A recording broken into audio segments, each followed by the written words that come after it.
Hey Matric, welcome back to another video. In this video, we're going to be introducing the function of the hyperbola or the hyperbola sketch. Okay, in this video, we're going to be talking about how to interpret an hyperbola. When you are given an hyperbola graph, how will you interpret it? How will you read values from it? What can you understand from it? Or we can also talk about when you are given a formula, okay, a function of a hyperbola, how can you draw a sketch? Or how can you take a formula and then bring a graph out of it? Okay, but before I start with this topic, I would love us to actually revise on what we have learned from grade 10 and grade 11, because I know that this topic was firstly introduced to us from the grade 10. It is not the first time that you guys have seen this. If you're still struggling with this thing, guys, we have to go back. You have to remember what you were taught from the beginning, because sometimes in order for you to understand a topic, you literally have to go back from the origin and learn the basics of it so that you can take it from matric. Okay, what we were introduced in grade 10 and then what we were introduced in grade 11. In grade 10, we were introduced to the hyperbola formula, which we were told that y is equal to a over x plus a q. Okay, then we defined terms. What was the a or what was our q? Okay, we defined that the q was actually a shift. Okay, this shift could be up or the shift could be down. Okay, and then when is the shift up or when is the shift down? When q is positive, the shift was up, and then when q was negative, the shift was down. Okay, and then we also know that q was actually our horizontal asymptote.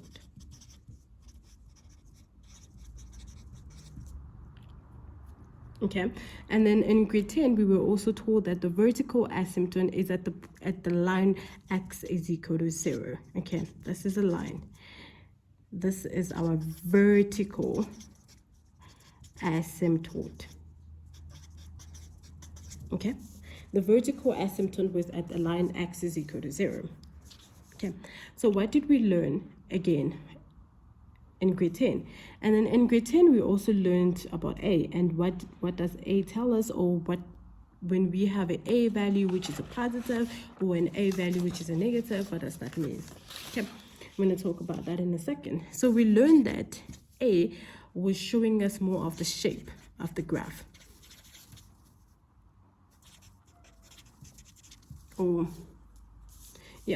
So when a is positive, what does it mean? And when a is negative, what does it mean?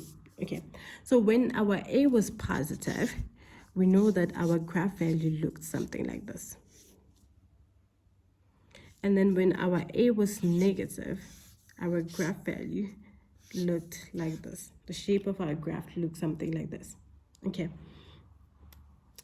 when you are given an equation and then from the equation you know that, okay, your a value is positive, then out of your head you could actually imagine, okay, literally my graph has to be like this.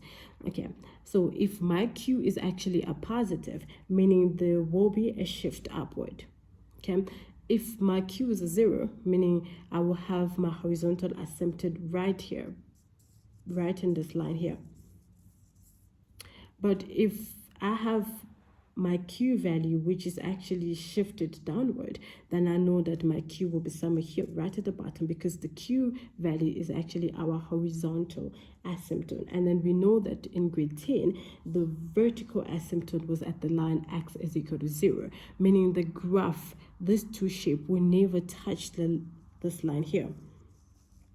It will never touch the y-axis. It will never touch it. That's what we were told in grade 10. Okay, well, when we got to grade 11, then we were introduced to something else. Okay, at grade 11 we were introduced to the formula y is equal to a x plus a p plus a q. Okay, we had a new term which was a p. Every other term we know about it. Our q was still a shift. Our q was still a shift, so the shift could be up or it could be down. Depending, it's up when it's positive and it's down when it's negative. Okay, our a was still the shape of the graph.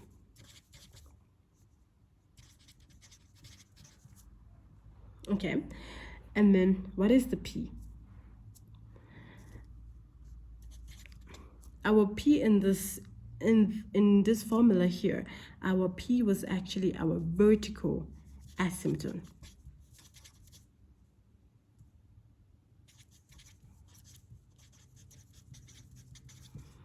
Our P is actually a vertical asymptote. Okay, in grade 10, we knew that the vertical asymptote is always at the line x is equal to 0. Okay, while in grade 11, our vertical asymptote is not at the line x is equal to 0. Our vertical asymptote is actually at the line x is equal to P. It's our vertical asymptote. Okay. And then remember, this is a line. It's not a point, it's a line. Okay. And then we also know that our Q value was told to us from grade 10 that our Q value was actually a horizontal asymptote, which is still the same thing even in grade 11. Our Q value can also be a horizontal asymptote. Okay. I hope this is making sense. I hope this is making sense, and this reminder was actually just to bring back your memories on where we started and stuff. So, but today's question, we're gonna take the 2021 November paper, question 4. Okay. The 2021 November paper, question 4. Okay. The question is said to be the line the line y is equal to x plus 1 and y is equal to x minus 7 are the axis of asymptote of the function f of x is equal to minus 2 over x plus b plus q. Okay, then we know that we have a vertical asymptote, and we have a vertical asymptote which is in the line PQ, and then we also know that the line y is equal to x plus 1 and the line y is equal to minus x minus 7 are our axis of symmetry. Okay, so let me introduce what was an axis of symmetry. Okay, our A value told us about the graph, right? That's what we studied. We learned that the A value told us about the graph, and then if our A value is actually a positive, that the shape of our graph will look something like this. And then we also know that when our A value is actually negative, that the shape of our graph will look something like that. Okay. One thing that I did not talk about, we know that the Q value was actually the asymptote value, and then the P values are also the asymptote value. But we were also introduced to the axis of symmetry. Most of the time, the axis of symmetry passed this point into the origin. It passed it from the origin, okay? I'm just going to change the colors just for you guys to see. There was a line of origin, and this line was our axis of symmetry, okay? And then we know that this line was actually the gradient, and then the gradient was equal to 1 in this line here, and then the gradient was equal to minus 1 in this one here. Okay, so we have two lines, right, that is crossing over our axis and y axis, where these lines are actually crossing it over from the origin, and then we introduce this line, and then we are told that this line is our line of symmetry, our axis of symmetry, right? This axis of symmetry, originally it passes through the origin, and then when our axis of symmetry is inclined in this way, then we know that our gradient value is a positive 1. And then we also was told that when our axis of symmetry inclined in this way, that our gradient was actually a minus 1, right?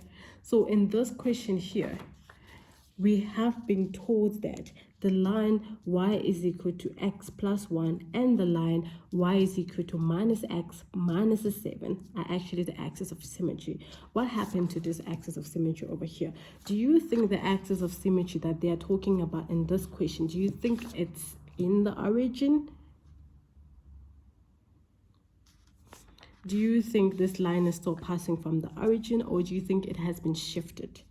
Knowing that we are given a function that it says minus 2 over x plus p plus q.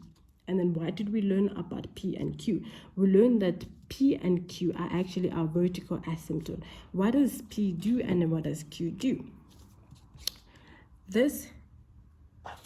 We learned that p was a vertical asymptote. And then we learned that q was actually shifting our graphs up or down. So up when it's positive and then down when it's negative. Okay? So since this is a positive value, then back in our head we know that, okay, this graph is actually being shifted upward.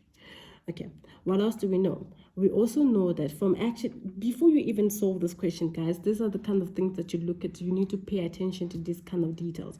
What do we know? We have our a value is equal to minus 2. Then at the back of my head, I know that, okay, my a value is a minus 2, meaning my graph should look something like this, right? And then I also know that this graph here has been shifted up and down. Yet, in this question, I've been given this line, this equation here, and I've been given this equation here. Okay?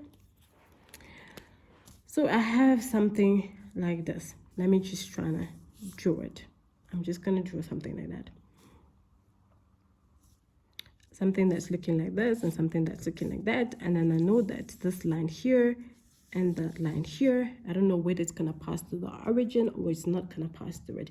That I'm not too sure yet. But one thing that I know is this one here is x plus 1. And then one thing I know is this line here is actually y is equal to minus x minus 7. Okay?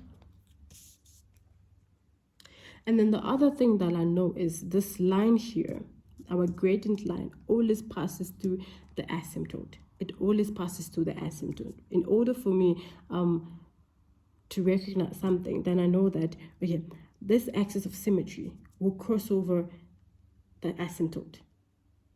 Okay. In this case here, since it crossed over the origin, meaning my asymptote should be here and here. Listen to me properly. Since this is crossing over the origin, it means that my axis of my asymptote is actually at the line here, here.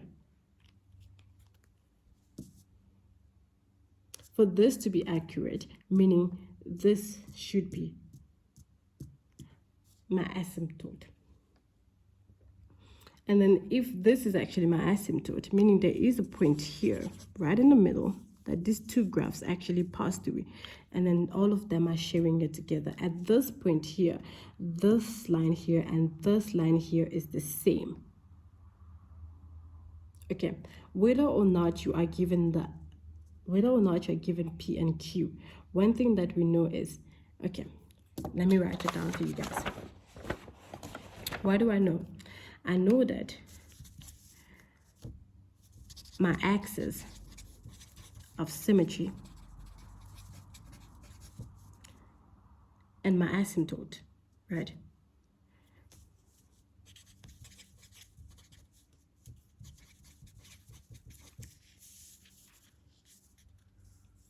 Both of this line cut each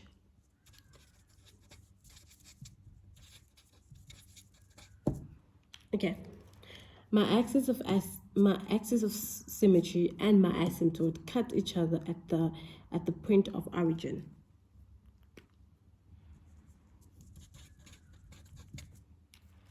Okay.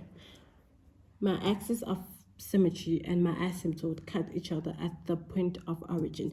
There is a point of origin where whether I know my value of P or I do not know my value of P, or I know my value of Q, one thing in my head, I know that my axis of symmetry, which I have been given in this question, I've been given my axis of symmetry, and then one thing that I also know is it cuts the asymptote line at the origin.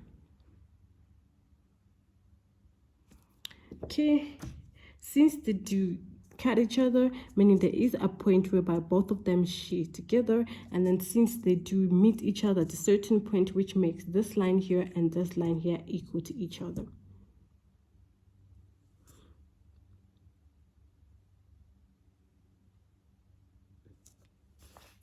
Now that we both agree that at the origin, the asymptote and the axis of symmetry is actually the same, okay, the point, they share the same point, it's a common point. Whether this could be shifted upward or left or right, at the origin point, these lines will meet each other. Okay, once they meet each other, meaning they're sharing a common point, and then if they're sharing a common point, meaning they're sharing a common x value, and then if they're sharing a common x value, all I know is I can just equal my gradient line, and then it will help me to find my x value. And once I find my x value, then I can actually put it back into my f of x formula and find for q. Okay, so let's do this.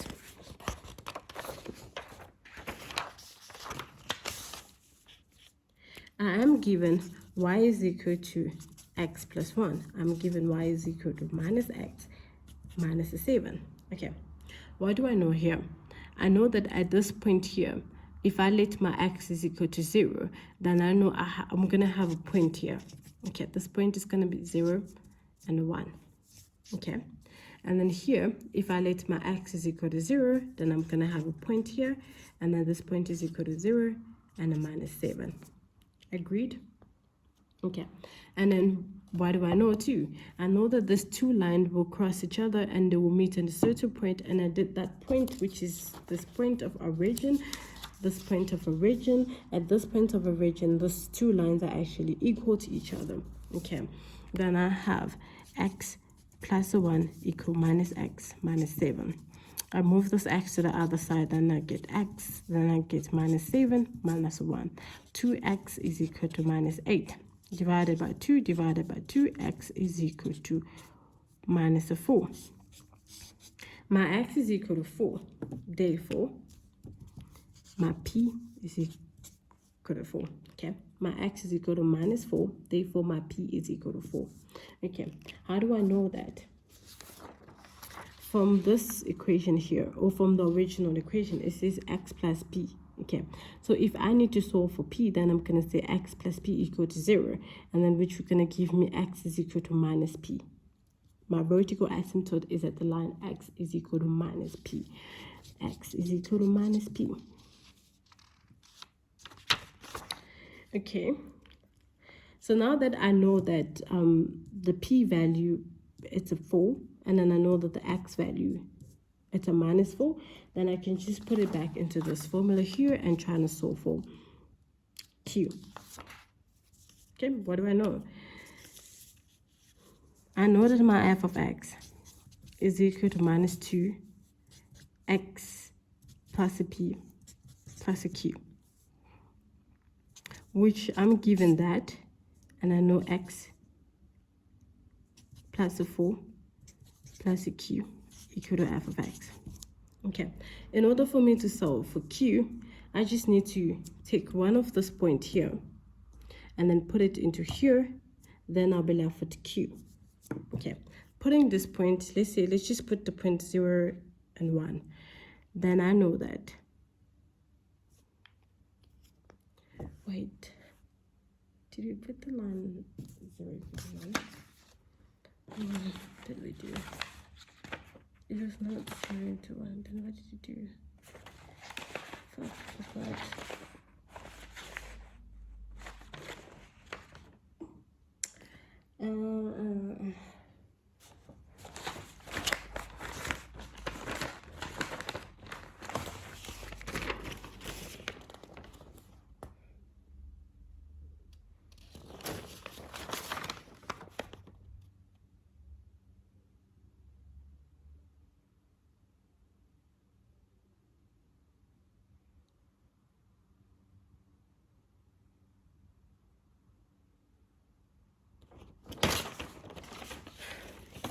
Put it back into the formula. Another.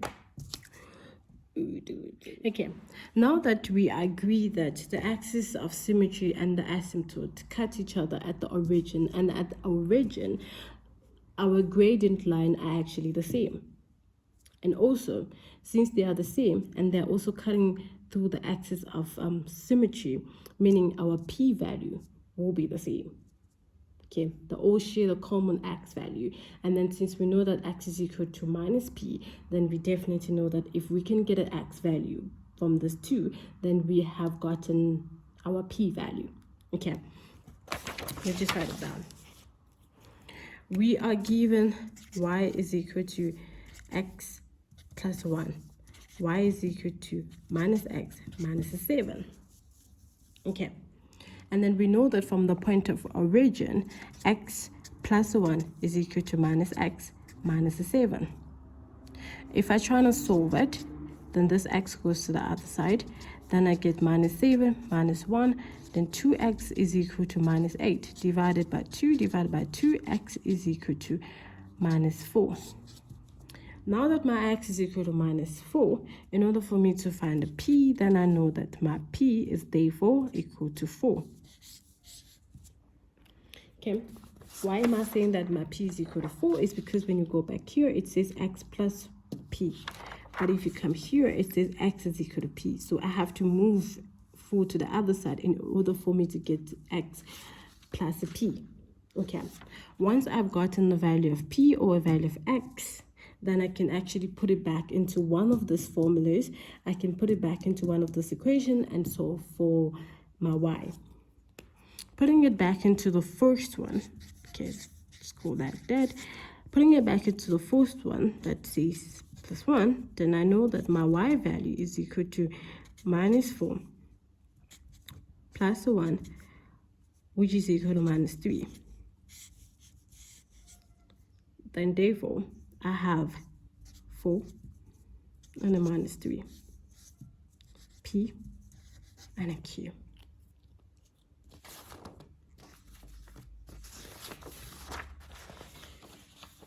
Okay, remember the first question that we had was saying that show that p is equal to 4 and q is equal to minus 3. How did we show that? We knew that we were given the axis of symmetry, and then we also know that at an origin point the axis of symmetry crosses over with the asymptote, and meaning they all share a common point at the origin. If they all share a common point, meaning at that specific point both lines are actually the same, that's what we did. We equal the two lines together. After equaling the two lines together, we solve for x. When we finish solving for x, we know that our x value, it's actually x plus p, right? Since our x value was a negative, then for me to find a p, then I knew that it should be a positive. Okay, and then after that I just took my x value, plotted back into the original equation, either one of them. Even if you have to plot this value here, you're still gonna get a minus 3. Once I plotted back here, I actually found out that my y value was equal to minus 3, and therefore I had a 4 and a minus 3, which was my p and a q. Okay, I've managed to prove the first question, right? And then the second question says calculate the x intercept of f of x. Okay, so what do I have now? Now my equation is looking something like this. From what we were given here,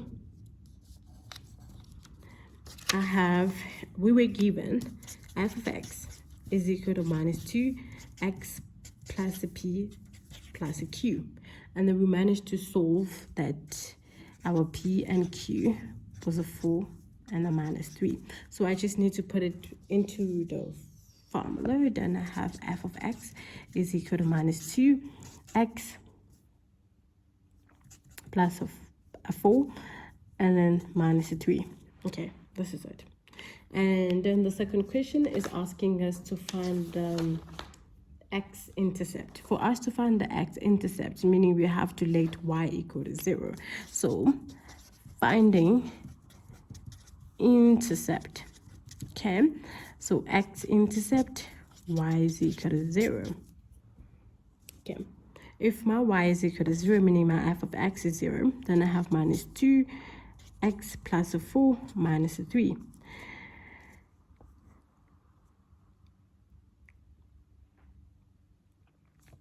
I cross over to the other side, I get a positive 3 minus 2x plus 4. Cross multiply. Then I get 3x plus 4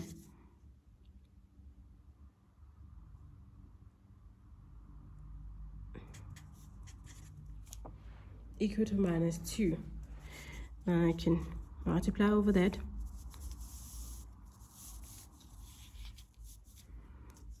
Three x plus 12 equal to minus 2.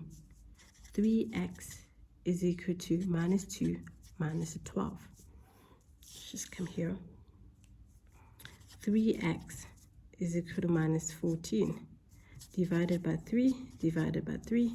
X is equal to minus 14 over 3. Okay, so that is our X intercept. In order for us to find the Y-intercept, so if we're finding the Y-intercept,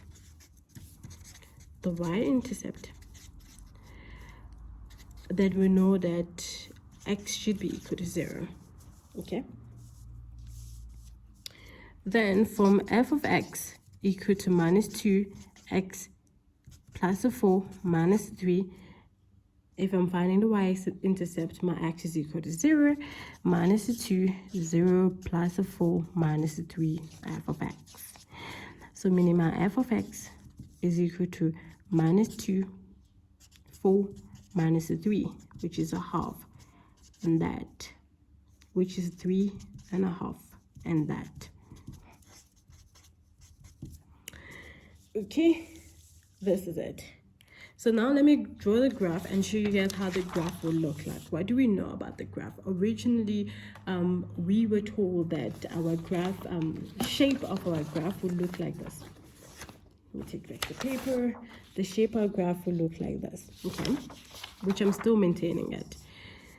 I have that and that. What am I being told?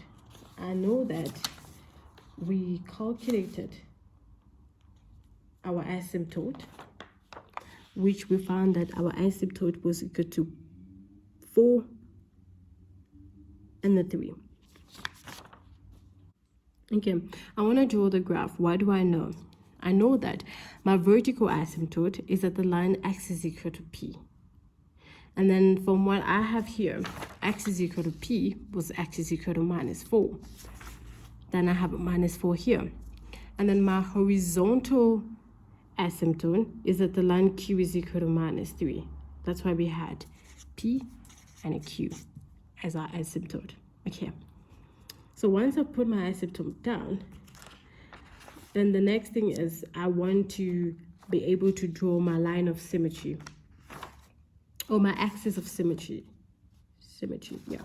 I want to draw my axis of symmetry. From the equation that we were given previously, that x is equal to, y is equal to x plus 1, and then y is equal to minus x minus 7, we can actually come up with 2 points here. So point 1, we have 0 and a 1. When x is equal to 0, my y is a 1.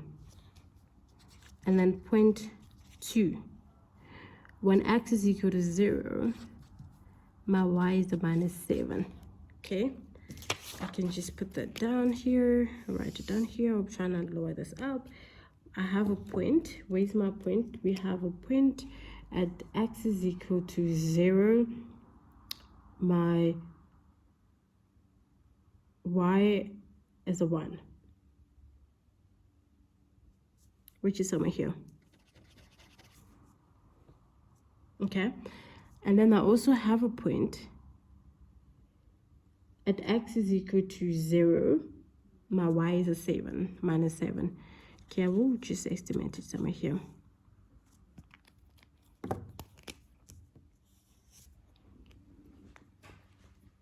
So from there, I can be able to draw my axis of symmetry. Okay.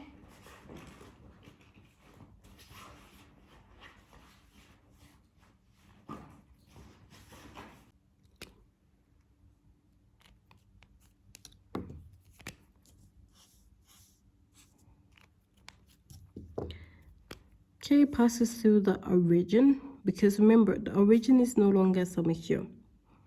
Our origin has been shifted. So this is the point that I was talking about, that if ever our P and Q can be able to shift it up or down. This has been shifted. I will try to be as accurate as possible. Okay. So this line here is the line y is equal to x plus 1. And then we need to draw the second line, which is going to be something like this. Okay, I'm going to try to be as accurate as possible because I don't have a ruler. Okay, this line should be straight, so it's going to be something like that. It's going to go all the way there.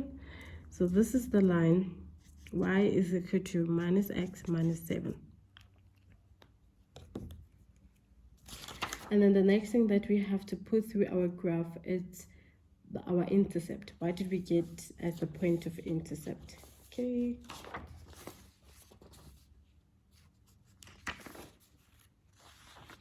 At our intercept, when we were finding the x-intercept, we got that x was equal to minus 14 over 3, which equal to 0 because we did put y was 0, so that's point. And then the second point that we got from the intercept was 0.2, 0 minus 3.5. Okay, so we have these 2 points to put into the graph. So when I do minus 14 divided by 3, then I get minus 4,6666666, okay, which I'm going to estimate it to be somewhere here. Guys, I'm going to estimate it. This is, so that's this point here. And then for this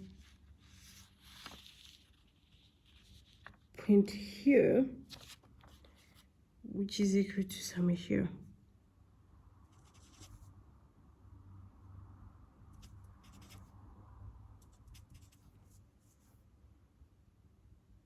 Okay, so that's it.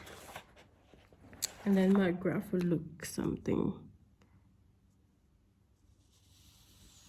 Just trying to be as accurate as possible.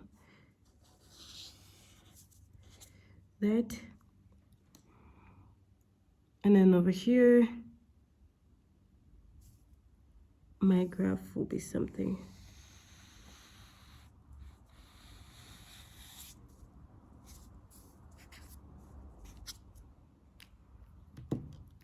Like this. Remember, those two shouldn't touch my asymptote. Okay, these are my asymptote.